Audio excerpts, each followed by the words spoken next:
Assalomu alaykum muhtaram kuzatuvchim. Salomatmisiz? Dunyo tashlar bilan charchab qolmayapsizmi? Ha, bor bo'ling. Sizga hozir buni po'choqlar ko'rsatyapti, opam deb hayron bo'lmayapsizmi? Buni maqsadim nimaligini aytaymi sizga. Po'choqlarni ko'rsatishdan maqsadim bu siz boyliklaringizda, po'choqlaringiz ham sizlarda hali uvol qilmasdan axlatga tashamanglar. Hozir nima bo'lyapti? Hozir komxoz tashkilotimizmi, xususiylashgan komxoz tashkilotimizmi, ishqilib musor yig'uvchi tashkilotimiz bor-ku, o'shalar olib ketyapti-ku. Oldin bizni musorlarimizni, boyliklarimiz birov olib ketmagan. Shu uyimizdan chiqmagan demoqchiman.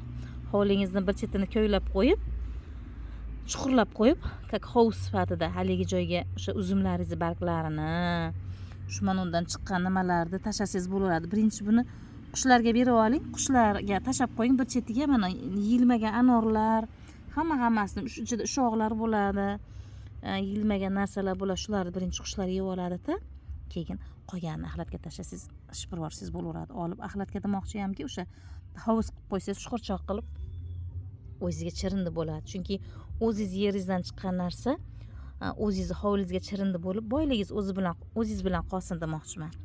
Oldin birov bunaqa axlatni ko'chaga olib chiqmagan. Uni yerimizga tashlaganmiz. Birov kambag'alchilik bo'lmagan, qashshoqchilik bo'lmagan. Hozir ham unaqa bo'lmasin ilohim. Rosa tashlamang deyapman xolos. Mana yong'oqlar po'chog'ini ko'ryapsizmi? Hammasi kalsiy, vitamin, yod. Anor po'chog'i ham, mana tuxum po'choqlari ham hammasi bundan kerakligini qushlar yeb olib.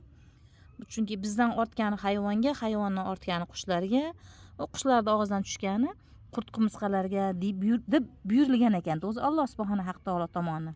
Shuning uchun uvol qilmang, baraka topkurlar. Uvol qilmang. Uvolda orqasidan hozir nimalar bo'lyapti-da, shuning uchun sizga bir ogoh qilib aytib qo'yapman. Shunga ham aralashyapti demang.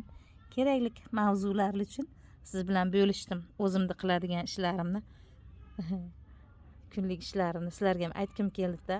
Shu uvol qilmang. Barakangizni ko'chaga sovurib, unaqa osmonga sovurib yormang demoqchiman-da. Baraka toping.